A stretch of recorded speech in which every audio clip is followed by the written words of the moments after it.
Tired of project management tools that feel more like a headache than a help? This video dives deep into Jira, comparing its features to help you pinpoint the best fit for your project and team. Let's get started.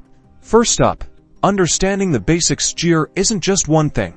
It's a platform. It offers various project types such as software development and business to work. Each project type comes with pre-configured templates and workflows that can be customized. One crucial aspect is Jira's flexibility. Software teams will leverage its agile framework capabilities like Kanban and Scrum boards to visualize and manage tasks. Business teams might focus on task management and workflow automation using business project layouts. Think about your team's workflow. Does your team need to focus on continuous flow or sprints?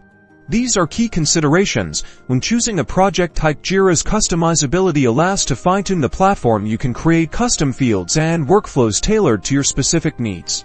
Integrations are where Jira truly shines. Jira connects with many other applications. Are you using Slack for communication? Great. Jira integrates with it. Need to track code changes? Integrate with tools like Bitbucket or GitHub. Considering how these connect will amplify your team effectiveness. So, which Jira tool is best for you? Consider your team's project types, your required workflows, and what other apps you already use. By assessing these factors, you can effectively choose which to implement. Choose the tool to streamline your project, make smarter decisions, and boost project completion.